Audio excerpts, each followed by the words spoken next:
Hi, I'm Micah Halpern. Thank you for joining me today as I do some thinking out loud. Our first segment is called Background Briefing. The first thing I've been thinking about is unconditional surrender. The term has a remarkable history, and it's worthwhile looking into it at this point especially. President Donald J. Trump has called for the unconditional surrender of Iran. Nothing short of unconditional surrender. That's what he posted on Truth Social. 2 words, just 2 words, that were heard as a direct threat to the entire panoply of the Iranian leadership. And that was just how the President of the United States of America intended them to be heard. Not just then, but now also. The term unconditional surrender is a relatively new term in war lingo. It was coined during the Civil War. In 1862, the Northern General Ulysses S. Grant of the Union Army responded to Confederate General Simon Bolivar Buckner Sr.'s request for terms for surrender after the South's brutal defeat at Fort Donelson.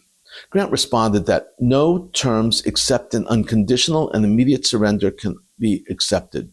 I propose to move immediately upon your works. That was a quote. The term unconditional surrender means that there are no conditions. It is used to signify the enemy's defeat is so gargantuan, so huge in modern day parlance, that there will be no negotiating, that the loser has no voice, that the actual surrender is their only tool, that only an unconditional surrender will prevent them, the losing army, from being mass executed and totally annihilated. Unconditional surrender is the ultimate defeat. When President Abraham Lincoln received the report from General Grant's victory, he quipped that U.S. stands for unconditional surrender, not the generals would have people believe for Ulysses Simpson Grant. General Buckner, as we all know, accepted the offer he was handed. He was astute enough to understand that his army had no other option. There were no other unconditional surrenders during the Civil War. Iran, on the other hand, has rejected the idea of an unconditional surrender. They rejected it because Iranian leadership is actually probably incapable of accepting defeat. Culturally, Iranians, and most certainly Iranian leaders, see themselves as the continuation of a great line of leadership of Cyrus the Great from the Achaemenid Empire. Cyrus, who died about the year 530 before the Common Era, BCE, led one of the greatest and most powerful empires in history. Today's Iranian leadership cannot accept that they are losing the war with Israel. To this day, they live in the shadow of the myth of Cyrus the Great. The classic, more recent example of self-deception took place miles away from the Middle East. It was during World War II. It is the Potsdam Declaration of July 26, 1945. Germany had already surrendered. Now it was Japan's turn. The Declaration of Potsdam called for the unconditional surrender of Imperial Japan. Either surrender or face prompt and utter destruction, is the quote. Japan rejected the surrender. They declared that Japan would fight to the very end. That inability to accept defeat is what prompted the United States to drop 2 atomic bombs on Japan. On August 6, 1945, that bomb, playfully dubbed Little Boy, was dropped on Hiroshima. 3 days later, on August 9th, another bomb that was dubbed Fat Man was dropped on Nagasaki. Japan could not accept defeat. The Emperor of Japan was considered a god, and the Japanese culture had never before faced defeat. The Japanese were not going to surrender, even after 2 of the most deadly bombs known to civilization at the time were dropped on them. They believed that in the end, Japan would win. In the end, Japan did accept the unconditional surrender. They accepted it on August 15th, and it was officially signed on September 2nd, 1945. But they did not accept the surrender of their own volition. They were tricked into making that decision. And this little known bit of history is enormously both entertaining and essential. Marcus Medilda was a U.S. fighter pilot who was captured and tortured by the Japanese. McDilda told his interrogators that the United States had 100 more nuclear bombs. He told them that Tokyo and Kyoto would be targeted in the next few days. In reality, the US did not have a third weapon. Not ready. The bomb would not be ready at least until August 19th. It was the fear of total annihilation that prompted the Japanese emperor to unconditionally surrender. The United States would still have defeated Japan, but it was President Woodrow Wilson's decision to drop those two bombs that saved thousands of US military lives. Today, Iran is facing a similar decision. Do they wait for Israel and the United States to take even more drastic steps to bring them to the proverbial knees? Do they risk the lives of more of their top leadership and scientific brainpower? Or do they, can they, will they acknowledge that Iran will not be the leader of the Muslim world as they long to be, and accept the offer placed before them, the offer of unconditional surrender? The future could be great for Iran if they make the right decisions. Will they accept their fate before more decisions are made for them by others? Coming up next, points of view. I want to show you the reactions of officials around the world to the United States strike on Iran's nukes. The collection is from Reuters, and its reaction of those leaders within a few hours of the strike. And I think it's very telling, very elucidating what each of these leaders said. The title is World Leaders React to U.S. Attack on Iran. And this is from, I said, Reuters, Sunday, June 22nd, early in the morning. Global leaders react to U.S. strikes on Iranian nuclear sites, with Israel praising Trump's resolve and the UN urging diplomacy to prevent further escalation. The reaction of world leaders after U.S. forces struck 3 Iranian nuclear sites on Sunday, Iran time, ranged from Israel lauding President Donald Trump's decision to the UN calling for de-escalation, and some countries condemning the attacks. The perfect start of this course is to look at the leader of Israel, Bibi Netanyahu, and how he praised the U.S. strike. This is what Bibi Netanyahu said. Congratulations, President Trump. Your bold decision to target Iran's nuclear facilities with the awesome and righteous might of the United States will change history. History will record that President Trump acted to deny the world's most dangerous regime the world's most dangerous weapons. Next up is the leader of the United Nations. He was extremely critical, as would be expected. UN Secretary General Antonio Guterres said, I am gravely alarmed by the use of force by the United States against Iran today. This is a dangerous escalation in a region already on the edge and a direct threat to international peace and security. There is a growing risk that this conflict could rapidly get out of control, with catastrophic consequences for civilians, the region, and the world. I call on member states to de-escalate and to uphold their obligations under the United Nations Charter and other rules of international law. At this perilous hour, it is crucial to avoid a spiral of chaos. There is no military solution. The only path forward is diplomacy. The only hope is peace. Next up is the Iranian foreign minister, and his comments also are predictable. The Iranian foreign minister said that the U.S. committed a grave violation of international law and the UN Charter. The events this morning are outrageous and will have everlasting consequences. Each and every member of the United Nations must be alarmed by this extremely dangerous, lawless, and criminal behavior in accordance to the United Nations Charter and its provisions allowing a legitimate response in self-defense. Iran reserves all options to defend its sovereignty, interests, and people. New Zealand is next. New Zealand. But one might ask, who really cares about New Zealand? Certainly I ask that very often when New Zealand pipes up. There are more sheep on the island nation than there are people. But New Zealand Foreign Minister Winston Peters said, We acknowledge developments in the last 24 hours, including President Trump's announcement of U.S. strikes on nuclear facilities in Iran. Ongoing military action in the Middle East is extremely worrying, and it is critical further escalation is avoided. New Zealand strongly supports efforts towards diplomacy. We urge all parties to return to talks. Diplomacy will deliver a more enduring resolution than further military action. Now it's Australia's turn.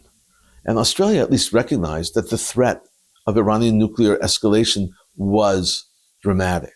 And now they're calling for de-escalation.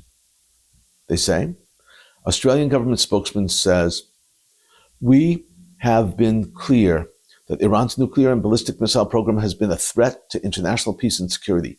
We note that the United States president's statement that now is the time for peace.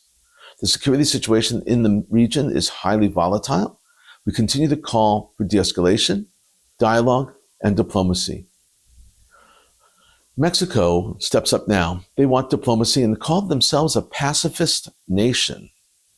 Mexican Foreign Ministry said, the ministry urgently calls for diplomatic dialogue for peace between the parties involved in the Middle East conflict, in keeping with our constitutional principles of foreign policy and our country's pacifist conviction. We reiterate our call to de-escalate tensions in the region. The restoration of peace coexistence among the states of the region is the highest priority. Venezuela. Now, Venezuela, you should know, is an ally of Iran, and they are very problematic on the international scene, and they made their point of view extremely clear. Venezuelan Foreign Minister Ivan Gil says, Venezuela condemns U.S. military aggression against Iran and demands an immediate cessation of hostilities. The Bolivarian Republic of Venezuela firmly and categorically condemns the bombing carried out by the United States military at the request of the State of Israel against nuclear facilities in the Islamic Republic of Iran, including Fordo, Natanz, and Isfahan complexes. And finally, Cuba. Cuba condemns and was a little hyperbolic about it. They exaggerated tremendously the impact of the strike. This is what Cuba says. Cuban President Miguel Diaz-Canel said, we strongly condemn the U.S. bombing of Iran's nuclear facilities, which constitutes a dangerous escalation of the conflict in the Middle East. The aggression seriously violates the United Nations Charter and international law and plunges humanity into a crisis with irreversible consequences. I appreciate Reuters' snapshot of these leaders' points of view. Next up is a column from the Jerusalem Post. It's a correction column. Susan Hattas-Roleff explains how she and so many others missed the moves of Bibi and Trump and played into their hands. It's a very good column explaining how so many were misled. The column was posted on June 22nd, 2025. It was written mere moments after the U.S. strike. It was a mea culpa of sorts. It's entitled, Midnight Hammer, How Trump Outsmarted Congress, the media, and Iran in One Move. Opinion. Subtitle, like most other Israelis, there was nothing I wanted more this past week than that the U.S. President Donald Trump would decide to enter the war on our side. And then he did. This is how Susan begins. I never imagined that I would be so delighted to be proven completely wrong 3.5 hours after sending in an article to the Jerusalem Post. Yes, this is exactly what happened to me early Sunday when a massive U.S. attack obliterated the 3 most important Iranian nuclear facilities. The nuclear enrichment site at Fordo, which is located 300 feet beneath a mountain, and where until very recently, Iran stored the 400 kilo of highly enriched uranium it had. The facility at Natanz, where Iran was reported to have developed and assembled centrifuges for uranium enrichment, and Iran's nuclear research complex at Isfahan. Much of what I had written were the many reasons why U.S. President Trump was delaying his decision to join Israel in its attacks in the previous week on Iran's nuclear facilities, which posed an existential threat to Israel and rocket launching facilities from which Iran had been launching rockets primarily at civilian targets all over Israel. with a significant damage caused to apartment buildings and private homes, and causing some fatalities of persons who had been unable or unwilling to seek refuge in safe rooms and air raid shelters. Susan now shows how she was and so many others were duped by the Trump and Bibi administrations. One of the foci of my original article was the following event. Towards the evening in Israel, U.S. midday, of Thursday, June 21st, Trump's press secretary, Caroline Leavitt, gave a press briefing in Washington in which she delivered the statement directly from the president, which said, and I'm quoting, "Based on the fact that there's substantial chance of negotiations that may or may not take place with Iran in the near future, I will make my decision whether or not to join the Israeli attack in Iran within the next 2 weeks." This statement infuriated the majority of Israelis, supporters of both the coalition and the opposition, who were expecting the U.S. to join the Israeli attack and especially to send B-2 Spirit stealth bombers to drop GBU-57 massive ordnance penetrator bombs, MOPs, on the Iranian enrichment site Fordow. In addition, it was generally believed that unless the U.S. joined the fighting, the war was liable to linger on for many weeks and even months.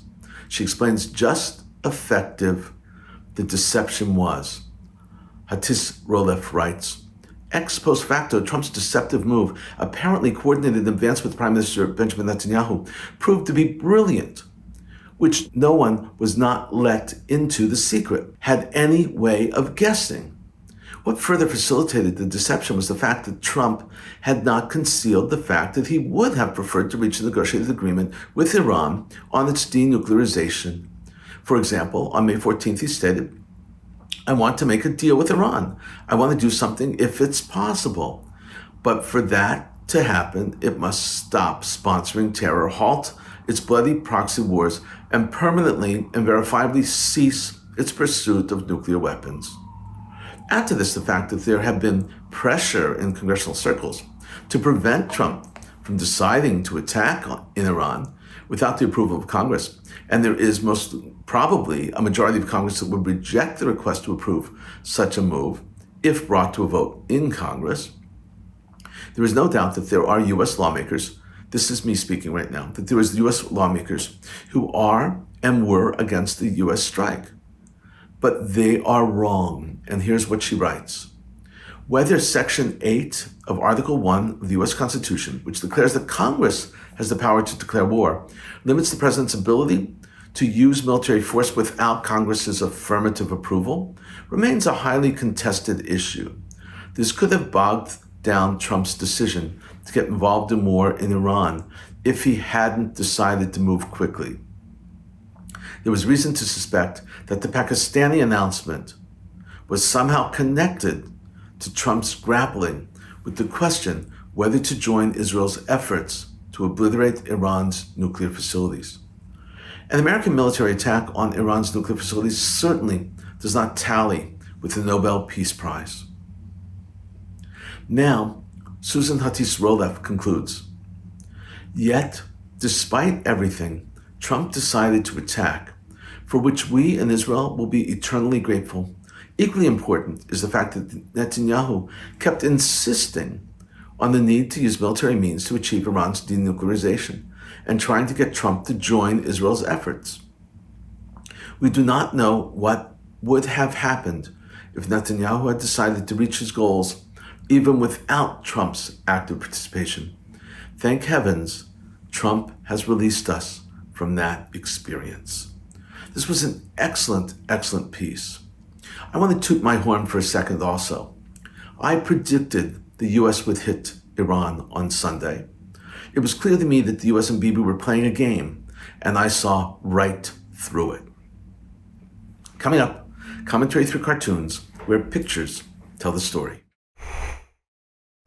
I want to show you 8 cartoons today. Many of the cartoons are extremely critical of the U.S. president and his decision to bomb the nuclear sites in Iran. They are critical of the 2-week cooling off period also, and they were also critical of everything before and after the strike. But there are some that were not as critical and some that were even positive. Some are funny, just wrong. And they could be wrong. They are very often wrong. This first cartoon is of two scientists deep underground in Fordo. One of the scientists says to the other, "No, that was not my stomach rumbling. I thought it was yours." The idea is that the bombs did not or would not make much of a difference down below. It is funny, very funny, but very untrue. Remember, this cartoon came out after the US strike on Fordo. Next up has Trump hitting the Ayatollah with a bunker buster bomb. The dove of peace is shocked. It's clear to the cartoonist that he does not believe that the US strike will be effective. The third cartoon here is of a B-2 bomber dropping Trump as a bunker buster bomb himself, labeled bunker buster on his tush. It's entitled Bombshell, and the hat reads, "America First." This fourth cartoon shows Trump wearing a bunker buster bomb on his nose and asking the mirror, who is the fairest one of all? The cartoonist is saying that the strike is all about Trump's ego. Saving the world is absolutely not important. I totally disagree. This next cartoon pokes fun at the 2-week cooling off stage. There are all these examples of Trump saying he'll decide in 2 weeks, after 2 weeks, after 2 weeks. But in this case, he struck very quickly, taking everyone by surprise, everyone but me. The cartoon is called 2 Week, spelled T-O-O, and week, spelled W-E-A-K. Very creative, but again, wrong. Next up is a cartoon that makes fun of the bunker buster bomb. In the front yard, someone is calling the Defense Department for a bunker buster bomb to get rid of the moles in his front yard. The cartoonist is saying that the huge weapon will not solve this problem. It's whack-a-mole. Next up is Iran and the US sitting on the bench. Iran asks the US, "Remember me?" And the US sighs and says, "You again?" The cartoonist is implying that the conflict with Iran will be long and protracted, not something the US or Trump wants. And finally, the last cartoon for today is simply the United States and Iran locked in an arm wrestling match. The dove of peace is caught in their hands. It is a very simple and straightforward message. In a moment, more of my own perspective and a few predictions. President Isaac Herzog responded to the US attack on Iran and wrote on his X account the following: "In the pages of human history, this is a moment where principles of freedom, responsibility, and security prevailed. A moment of decision between the axis of terror and evil and the axis of hope.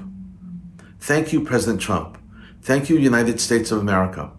This critical action serves the security interests of the entire free world. I hope it will bring a better future to the Middle East and also help secure the urgent release of our hostages from captivity in Gaza." The Israeli Basketball Premier League management officially announced the end of the season without crowning a champion. In a special meeting, it was decided not to hold the third and decisive game in the final series between Maccabi Tel Aviv and Hapoel Yerushalayim. The game was canceled due to security precautions. Too many people in one place was an ideal target for Iran. Prime Minister Benjamin Netanyahu was asked by Ynet if he was disappointed that countries like Britain and France are not assisting in the interception efforts of missile salvos from Iran. And he replied, "There is willingness to help. I also spoke with the leaders of France and Britain, and there is good willingness." Iranians have their own way of seeing things. They are attacking civilians and acting as if they're attacking military sites. They're not. They're hitting civilian sites. Iran's ambassador to the UN, Amir Saeed Iravani, said to the Security Council that Iran's attacks on Israel are part of its right to self-defense and are proportional, as they are directed only against military targets and infrastructure. He emphasized that cooperation in other countries with Israel makes them complicit in the crime, and therefore they bear responsibility for the consequences. Iran claims that the upcoming attack against Israel will be directed only toward military targets and related infrastructure. This is reported by the Iranian news agencies. We've been thinking out loud about a lot today. Now that you know what I've been thinking, let me know what you're thinking. Email me at micah@jbstv.org. Tweet me at Micah Halpern. Tell me what you think. Before we end, let me leave you with several piquante pieces of information. I want to show you the impact on Israel of these missiles. A ballistic missile is about the size of a school bus, a full-size school bus, plowing into Israel. This first short clip is of Yehuda Widovsky, who is a medic for Magen David Adom in Ramat Gan, Petach Tikva, Bnei Brak, that's his region. He's describing his helping of victims of rocket attacks. Hi, my name is Yehuda Widowski. I am with the United Hatzalah Givat Shmuel branch. I'm a Chovesh Bachir, which in America is an AEMT, and I'm an ICU ambulance driver. I am coming back now from a missile site. I evacuated a patient there who was having also chest pain due to the attack. After her building got a direct hit, and there were 4 fatalities due to the shockwave. She was having chest pain. We treated her, gave her medication, and took her to the hospital. Before that, I evacuated there an entire family with kids that were injured, the parents that were injured. The mother had a head injury. We dressed her wounds and evacuated her and her kids to the hospitals. On Friday night, Shabbat morning, there too, the amount of damage that was even 3 blocks away. I actually evacuated a patient from 3 blocks away that had shockwave injuries, and we took him to the hospital, and that was even 40 minutes after the initial attack. Unfortunately, there are many injuries and people that get injured from the shockwave. Not even people that are in the building that got the direct hit, but also further away.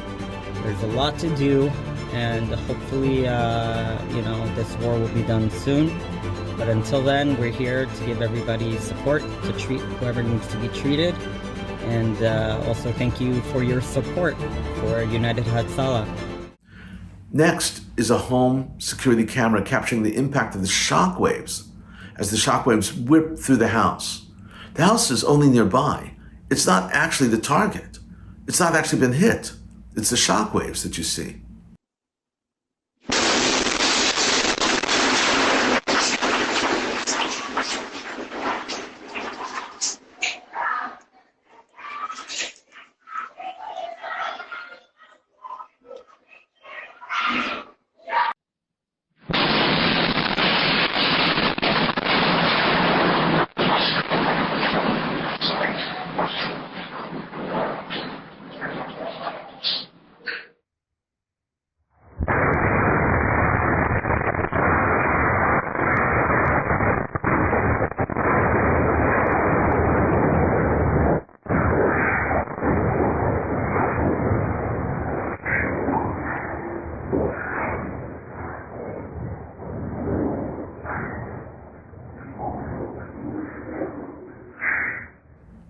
And this last clip is a miracle. The entire house has been destroyed, but the Shabbat table remains totally intact. Miracles are happening all the time.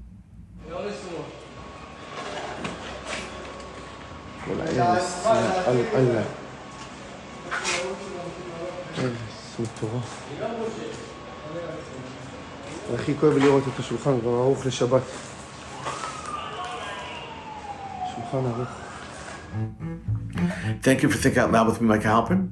Let's think out loud again next week on JBS.